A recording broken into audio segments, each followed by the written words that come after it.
Kami membawa hati kami Tuhan, karena kami tahu Engkau adalah Allah yang setia, Allah yang selalu menjaga kehidupan kami, Allah yang tidak pernah meninggalkan kami, Allah yang selalu melingkupi hidup kami. Karena itu Tuhan, kami mau mendengar suara-Mu. Kami mau belajar dari firman Tuhan, karena kami percaya di dalam firman Tuhan ada kekuatan. Dalam firman Tuhan kami bisa menjalani hidup kami. Tahun boleh berganti, tetapi kasih setia Tuhan, firman Tuhan tetap abadi. Kami percaya Tuhan, Engkau akan berbicara kepada kami, dan kami sedia untuk mendengarnya. Amin. Dipersilakan duduk kembali.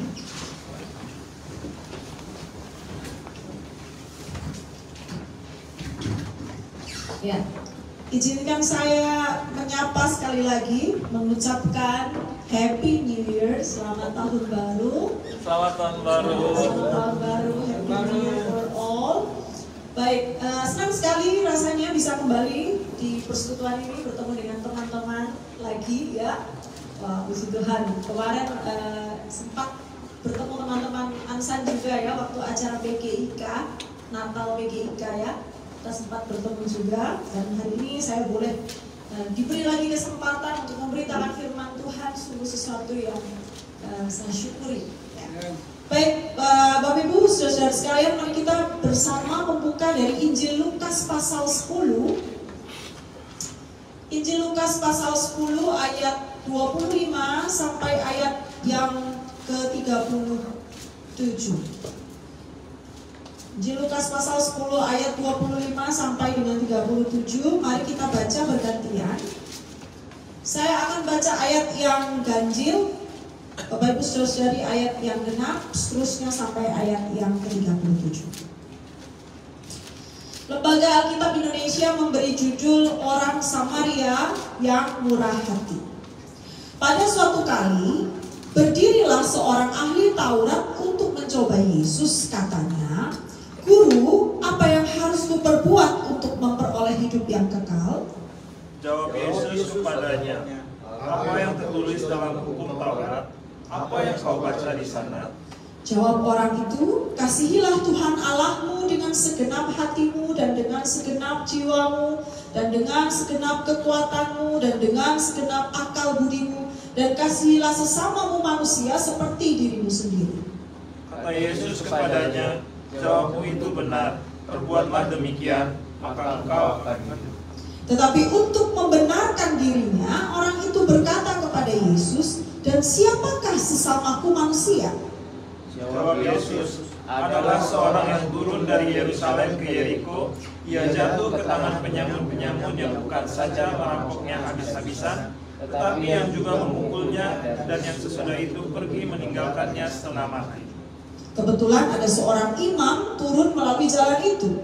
Ia melihat orang itu, tetapi ia melewatinya dari seberang jalan. Demikian juga seorang Lewi datang ke tempat itu. Ketika ia melihat orang itu, ia melewatinya dari seberang jalan. Lalu datang seorang Samaria yang sedang dalam perjalanan ke tempat itu, dan ketika ia melihat orang itu, tergeraklah hatinya oleh belas kasihan. Ia pergi kepadanya lalu membalut luka-lukanya. Sesudah ia menyiraminya dengan minyak dan anggur, kemudian ia menaikkan orang itu ke atas tunggangannya sendiri, lalu membawanya ke tempat penginapan dan merawatnya. Keesokan harinya ia menyerahkan 2 dinar kepada pemilik penginapan itu. Katanya, "Rawatlah dia, dan jika kau belanjakan lebih dari ini, aku akan menggantinya waktu aku kembali." Siapakah di antara ketiga orang manusia dari orang yang adalah sesama manusia dari orang yang Jawab orang itu, "Orang yang telah menunjukkan belas kasihan kepadanya." Kata Yesus kepadanya, "Pergilah dan perbuatlah demikian." Amin. Baik, Bapak Ibu Saudari yang terkasih di dalam Tuhan, kita sudah memasuki tahun baru. Tahun baru katanya serba baru biasanya ya. Asal jangan pasangan baru ya. Sebelum kita menjajaki tahun yang baru, ya, kita harus, saya rindu sekali bahwa kita punya fondasi yang kuat gitu. Karena ada banyak orang menjalani tahun baru dengan cara atau pandangan yang masih lama, dengan gaya yang lama. Jadi tahunnya baru, tapi mindsetnya, cara berpikirnya, paradigmanya, cara dia menjalani hidupnya itu masih yang lama. Gitu. Ya, dan selalu seperti itu. Kalau dulu dia terpuruk, tahun baru ya terpuruk juga. Kalau dulu dia kepahitan, tahun baru kepahitan juga. Jadi seolah-olah katanya tahun baru, tapi ya nggak ada yang baru gitu. Tidak ada usaha untuk mengubah, apalagi dari yang buruk menjadi yang baik. Dan saya pikir ketika saya merenungkan bacaan ini adalah ayat yang sangat tepat, yang bisa menjadi fondasi bagi kita untuk bagaimana kita celebrate the new year, bagaimana kita merayakan tahun baru. Maka saya memberi tema untuk renungan kita hari ini adalah berharga di mata Tuhan. Itu tema kita. Precious in God's eyes. This is our topic. Oke. Suatu hari ada seorang anak. Ada seorang anak kecil, dia datang ke toko hewan. Dia niatnya mau beli anjing kecil. Dia tanya harganya. Berapa harganya anjingnya? Dia sudah lihat temukan ada anjing yang lucu gitu ya. Oh, harganya 2 juta. 2 juta, terus mungkin dia bilang gini, aduh, uang saya nggak cukup. Saya cuma punya uang 1,5 juta. Gimana kalau seandainya harganya 1,5 juta? Dijawab sama pemilik toko, sudah, gini aja. Kamu berikan saya uang 1,5 juta. Nanti kalau besok kamu punya uang lagi, baru kamu boleh bayar sisanya. Dicicil. Boleh dicicil ya. 1,5 juta dulu, nanti 500.000 sisanya nanti kapan-kapan kalau kamu punya. Dia sudah hampir oke. Tapi saat dia sedang menimbang-nimbang, kemudian dia berkeliling, dia melihat ternyata ada anjing yang lain, yang kecil. Yang anjing ini terluka, dia berbeda. Jadi satu kali ada kecelakaan. Jadi pemilik toko itu bilang begini, oh ini anjing itu saat diturunkan kandangnya terbuka gitu. Sehingga akhirnya dia lepas, dia lari ke jalan. Tidak lama mobil lewat dan menabrak. Sehingga akhirnya dia terluka parah dan akhirnya dia menjadi pincang. Jadi anjing ini kakinya menjadi pincang, lalu kemudian ternyata parah sekali membusuk sehingga harus diamputasi. Akhirnya anak kecil ini bilang, udah, aku nggak jadi beli yang 2 juta. Aku mau ambil anjing kecil yang kakinya patah ini, yang kakinya diamputasi ini. Dia bilang begitu.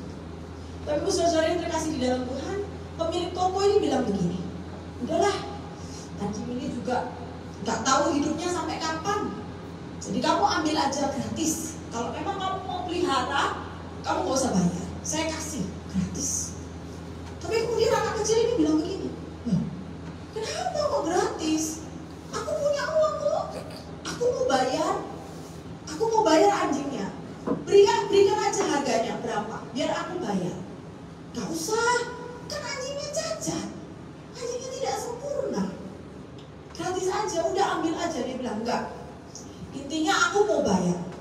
Berapapun harganya yang kamu berikan, aku akan bayar. Anak kecil ini bilang begitu.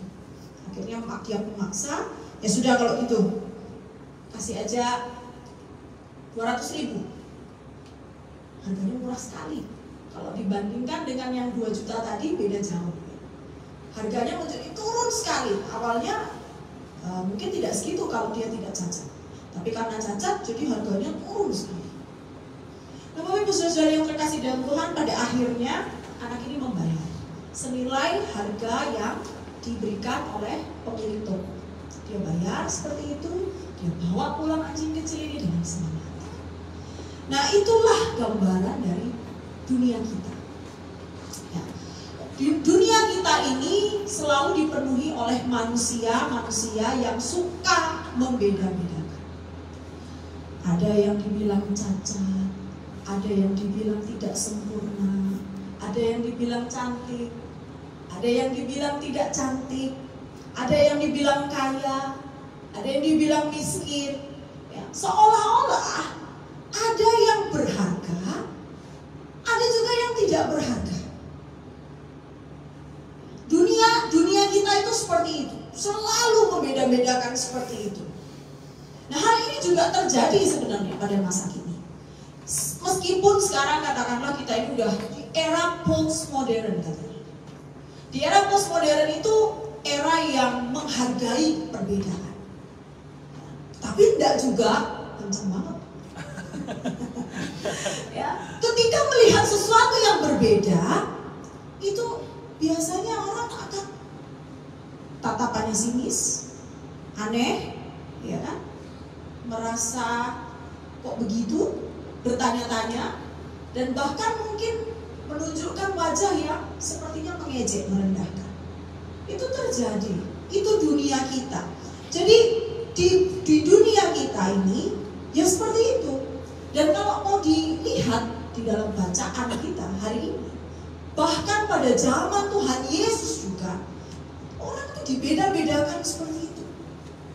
Ya, orang itu dibeda-bedakan seperti itu. Nah, ketika Tuhan Yesus mengangkat cerita atau perumpamaan, ini kan parable ya, ini perumpamaan. Sebenarnya ini bukan kisah yang sebenarnya, tidak didasarkan pada realita. Ya. Ini adalah perumpamaan.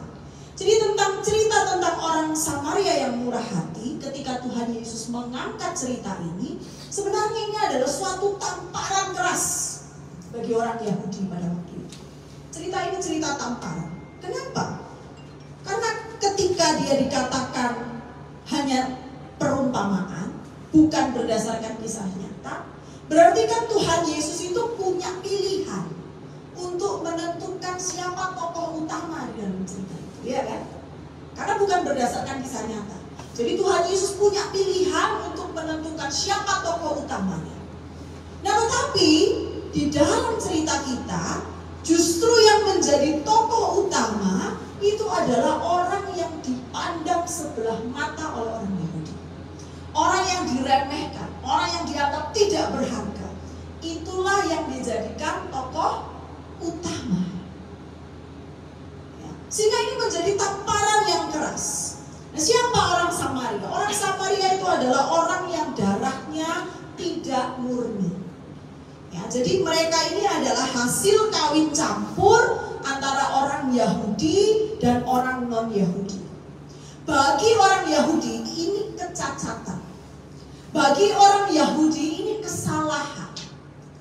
Ya, sehingga ketika ini adalah kecacatan, ini adalah kesalahan, sehingga mereka mau beribadah seperti apa, itu tidak sah ibadahnya. Ya, mau mereka sebaik apapun, mereka tetap adalah masyarakat kelas kedua. Di mata orang Yahudi, orang Samaria itu tidak berharga. Orang Samaria itu adalah orang-orang pinggiran. Dan kebencian ini begitu mengakar hebat, gitu ya. Begitu mengakar hebat di dalam benak orang Yahudi. Ya, karena dianggap darah mereka itu tidak suci lagi. Nah, tetapi sekalipun di mata orang Yahudi seperti itu, Tuhan Yesus punya perspektif yang berbeda. Jadi justru ketika Tuhan Yesus mengangkat cerita ini, teman-teman, ketika Tuhan Yesus mengangkat cerita ini, justru Tuhan Yesus menjadikan orang Samaria itu sebagai tokoh utama, mengalahkan imam, mengalahkan orang Lewi, gitu ya. Yang di dalam pandangan masyarakat Yahudi itu justru punya kedudukan lebih tinggi. Makanya tadi saya katakan ini tamparan keras. Tuhan Yesus bisa memilih tokoh dari kalangan nomor 1, tetapi justru yang dijadikan hero-nya, pahlawannya itu adalah kelas 2. Jadi orang Yahudi harusnya malu, tersinggung, tertampar. Tetapi Tuhan Yesus mau mengajarkan kepada kita beberapa hal. Yang pertama, ada hal-hal yang bisa kita pelajari dari kisah ini. yang ingin Tuhan Yesus ajarkan kepada kita. Bahwa dunia mungkin saja menolak kita. Dunia mungkin saja menganggap kita tidak berharga. Tetapi Tuhan tidak pernah menolak kita. Jika kita membaca Alkitab kita, khususnya pada bagian Perjanjian Baru, ada begitu banyak ayat atau pasal, ya, termasuk bacaan kita ini juga, yang membuktikan bagaimana Tuhan Yesus itu berpihak kepada orang yang lemah, berpihak kepada orang yang terpinggirkan, kepada orang-orang yang dibuang oleh dunia. Ya. Tetapi justru oleh Tuhan mereka dijadikan tokoh utama. Imanmu menyelamatkan engkau. Siapa yang dibilang orang yang beriman? Itu adalah orang-orang yang rata-rata adalah orang-orang yang dipandang sebelah mata. Orang-orang yang sakit, yang dianggap terkena kutuk, justru yang menerima mujizat luar biasa. Cerita Alkitab justru memperlihatkan bahwa orang-orang yang dikecilkan, yang dikerdilkan, yang dianggap cacat, yang dianggap berdosa oleh masyarakat, justru mereka lah yang dipakai Tuhan. Berita Natal sampai kepada para gembala. Siapa gembala? Mereka bukan siapa-siapa. Yang kalau memberi kesaksian aja nggak dipercaya, tetapi dipakai oleh Tuhan. Para penjala ikan. Beberapa murid Yesus adalah nelayan yang mungkin pekerjaannya nggak keren, tetapi dipakai oleh Tuhan. Orang yang penyakitan, ya, yang dianggap dapat kutukan, justru menerima mujizat. Pemungut cukai, perempuan pezina, dan sebagainya. Benar kan ya? Semua justru menjadi tokoh utama. Dunia menolak mereka, nggak ada yang mau berdiri di sisi mereka. Mereka dianggap aib, mereka dianggap sesuatu yang mereka dianggap kesalahan. Tetapi justru Tuhan pakai mereka, justru Tuhan menggunakan mereka, dan justru Tuhan mau supaya orang-orang yang sombong itu belajar dari mereka. Saudara-saudari, dunia sekarang ini sudah terbolak-balik. Dunia sekarang ini sudah terbolak-balik. Harusnya benda-benda itu diciptakan untuk digunakan. Benda diciptakan untuk digunakan. Ya. Things are made to be used. Ya. Sementara manusia harusnya diciptakan untuk dikasihi. Ya.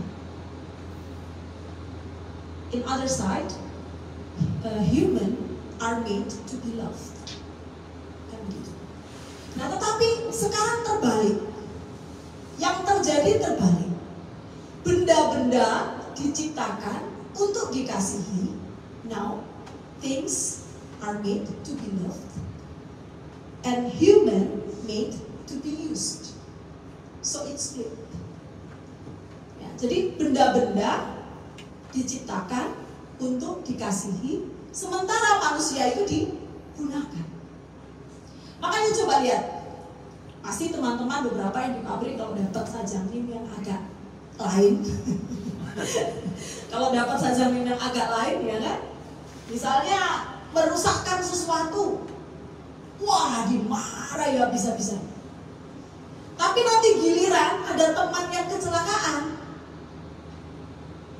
kadang-kadang nggak diberikan haknya. Ya itu contohnya Pak, itu dunia kita.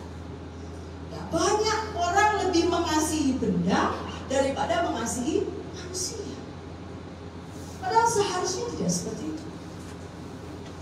Benda itu diciptakan untuk digunakan, manusia diciptakan untuk dikasihi. Tetapi yang terjadi seringkali tidak seperti itu. Banyak orang sehingga akhirnya diperas tenaganya, dibeda-bedakan, diperlakukan semena-mena.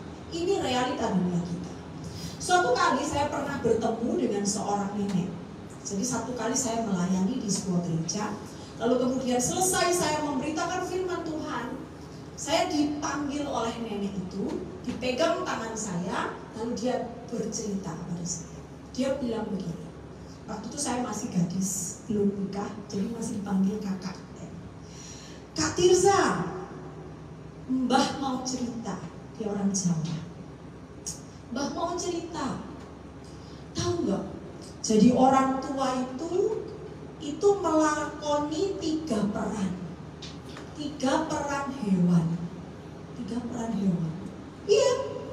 Ketika dulu anak saya masih kecil, masih bayi, saya jadi monyet. Kemana-mana anak saya gendong. Monyet kan begitu. Saya jadi monyet. Kemana-mana anak saya gendong. Saya bawa dia kemana-mana. Ketika anak saya sudah besar dikit, sudah remaja, saya jadi muda. Diceterin, ayo cari duit, bayar uang sekolah, bayar les-lesan, bayar ini, bayar itu. Dan sekarang, ketika anak saya sudah menikah, dan saya sudah tua, saya jadi, maaf, anjing. Kenapa bisa begitu? Disuruh tunggu rumah. Jadi cuma suruh tunggu rumah aja, udah di rumah aja, nggak usah kemana-mana, nggak usah minta apa-apa, udah tenang aja di situ. Nenek itu bercerita dengan mata yang berkaca-kaca. Dia merasa bahwa nilai dirinya itu sudah semakin turun, bahkan di mata anaknya sendiri. Itu realitanya. Jadi saya waktu itu hanya bisa mengelus dada saya dan mengelus punggung nenek ini. Karena ketika dia menyampaikan itu, dia cerita awalnya dengan bersemangat, tetapi ketika sampai pada bagian menjadi anjing, dia meneteskan air mata. Dia sangat terluka. Itulah gambaran dari dunia. Dan mungkin kita juga mengalami gambaran diri yang seperti itu. Kita menjadi tidak utuh karena dunia. Kita menjadi, mungkin mental kita ini dirusak gitu ya oleh dunia ini. Karena tadi orang suka membeda-bedakan. Orang bikin kelas pertama, kelas kedua. Kamu dihargai ketika kamu punya segalanya.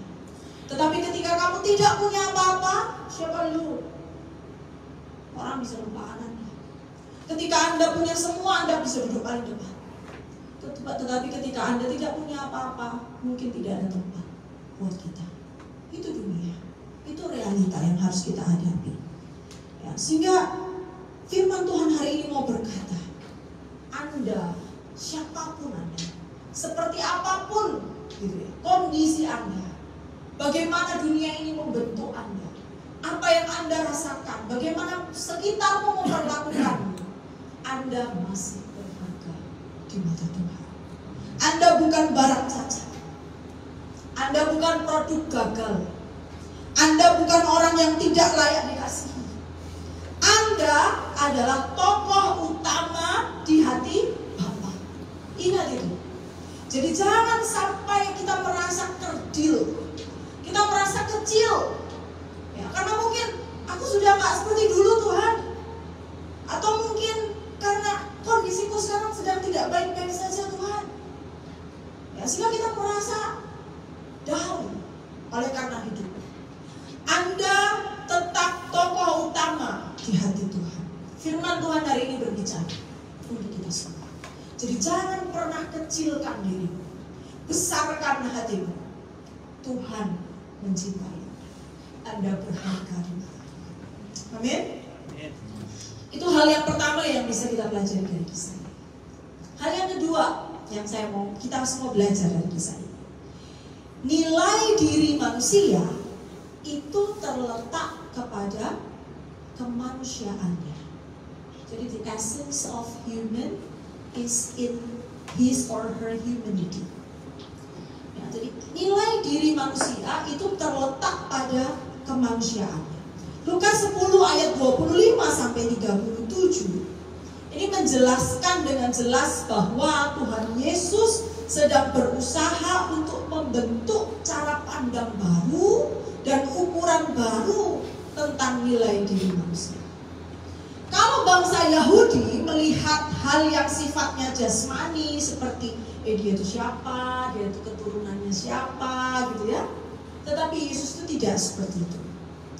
Kisah tentang orang Samaria yang murah hati ini benar-benar mau menunjukkan bahwa manusia itu baru benar-benar menjadi manusia kalau dia tahu esensi dari manusia itu apa. Dan esensi dari manusia adalah terlihat dari bagaimana cara dia memperlakukan sesamanya. Ya. Jadi menjadi manusia akan terlihat Anda itu manusia atau tidak adalah ketika Anda bisa memperlakukan manusia lain dengan selayaknya. Ya, dan di sini manusia yang sudah kehilangan rasa kemanusiaannya, yaitu bukan manusia lagi sebenarnya. Jadi kalau ada orang tua yang dibuang oleh anaknya itu sudah bukan manusia lagi. Kita bisa bilang seperti itu kan? Kok tega kali? Kemarin itu ada viral, kayaknya semoga anaknya ini gangguan jiwa ya.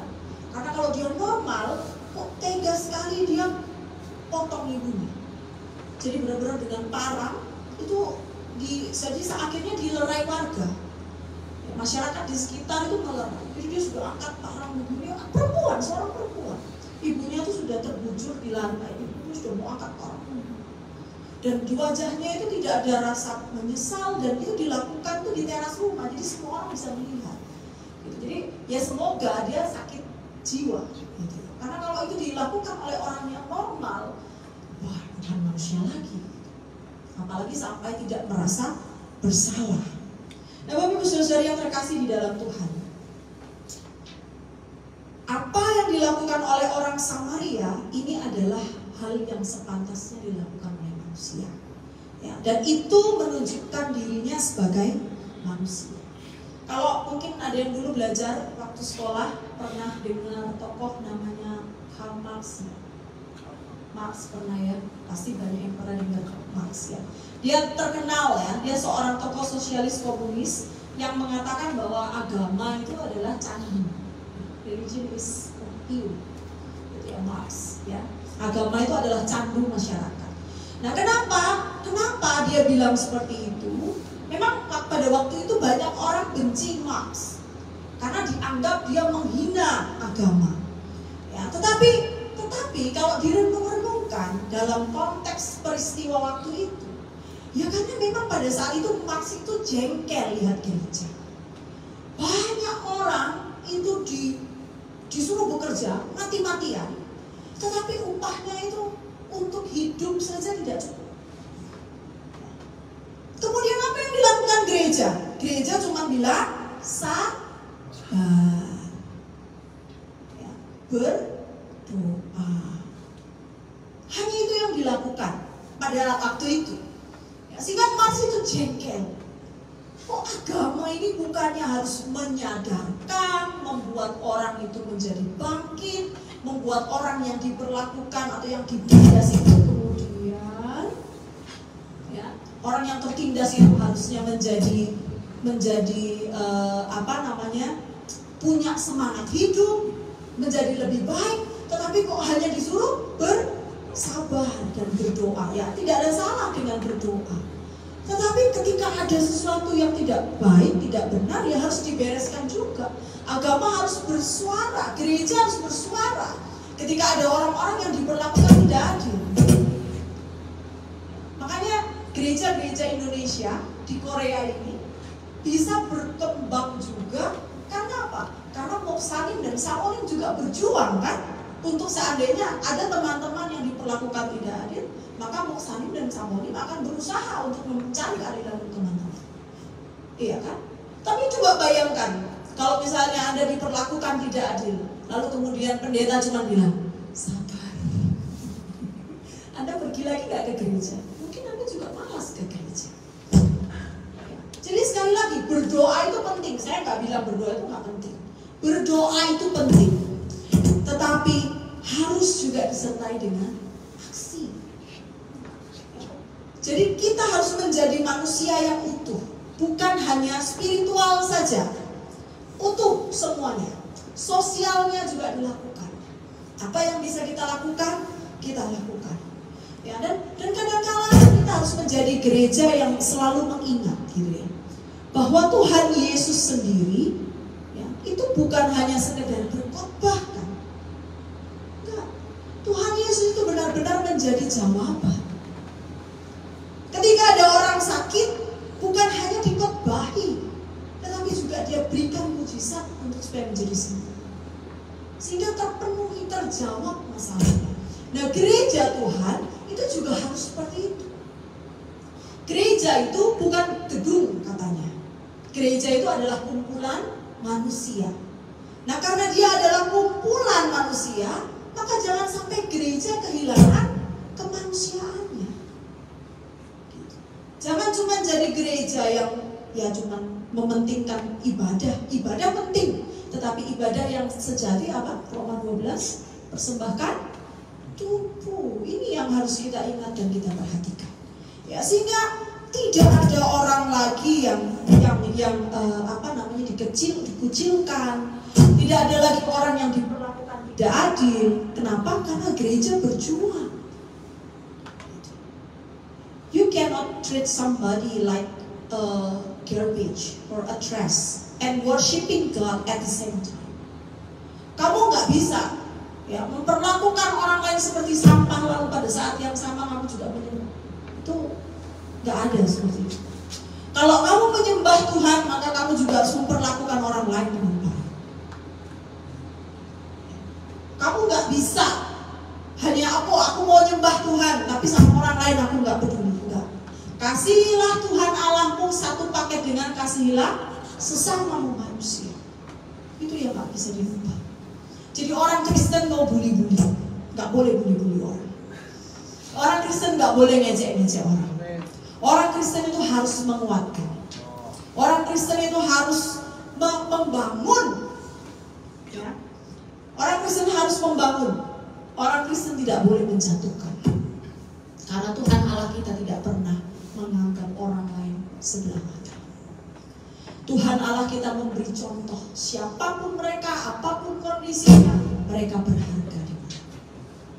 Jadi pada saat yang sama, ya, di dalam cerita ini, orang Samaria dibuat Tuhan menjadi berharga. Di dalam cerita ini Tuhan Yesus menjelaskan, dia menjadi berharga karena dia tahu. Ya. Tes. Okay. Orang Samaria menjadi berharga karena dia tahu bagaimana memaknai hidupnya sebagai manusia. Sementara imam, orang Lewi sekalipun ya, mereka itu menerima semua penghormatan, semua penghargaan mereka terima. Mereka punya jabatan yang penting, mereka pemimpin agama, mereka pandai luar biasa, mereka bergaris keturunan murni. Bahkan sekalipun kalau dipotong darahnya berwarna emas, tetapi kalau dia tidak punya sisi kemanusiaan, dia bukan manusia. Ini yang harus ada di dalam pandangan orang percaya kepada Tuhan. Ya.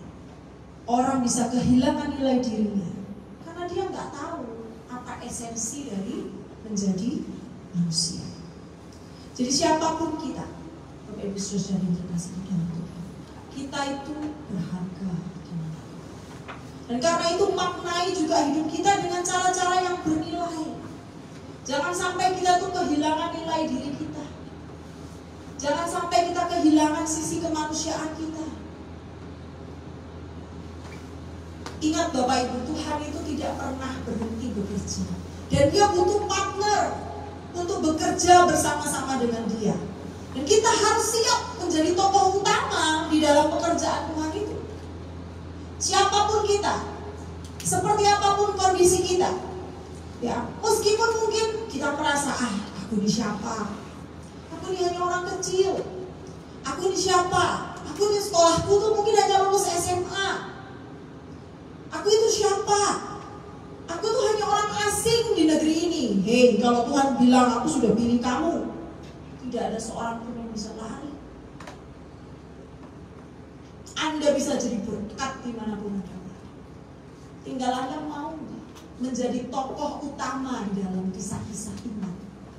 Anda mau nggak menjadi tokoh utama di dalam dunia ini? Tuhan sudah memilih Anda. Jangan lagi merasa kecil. Jangan lagi mungkin sekali lagi kita merasa, ya saya ini kan cuma orang asing di Korea. Tapi Tuhan bisa pakai Anda untuk menjadi saluran berkat di mana Anda berada. Untuk membuat orang-orang yang belum mengenal Tuhan menjadi kenal Tuhan melalui hidup Anda. Jadi jangan pernah kecilkan hidup Anda. Sekalipun kadang-kala, Tuhan aku ini sudah terlalu banyak mengalami penderitaan. Aku istirahat dulu lah. Orang-orang yang menderita itu justru adalah orang-orang yang tahu bagaimana caranya bangkit. Amin. Orang-orang yang terluka itu justru yang tahu bagaimana cara menyembuhkan luka. Jadi semakin banyak luka Anda punya, banyak masalah Anda diterpa, jangan pernah berkecil hati. Justru Tuhan itu kadang-kala mengizinkan itu terjadi karena Anda mungkin tempa menjadi sesuatu yang besar. Jadi tidak ada seorang pun yang bisa mengecilkan Anda karena Anda sudah mengalami semua. Dan orang bisa belajar dari kisah itu. Jadi di tahun baru, mulai dari minggu ini sampai nanti minggu terakhir di bulan Desember, tetap percaya dan ingat, kita semua berharga di mata Tuhan. Kita semua harus bekerja menjadi tokoh utama yang dipercaya Tuhan untuk mengerjakan segala sesuatu bagi dunia.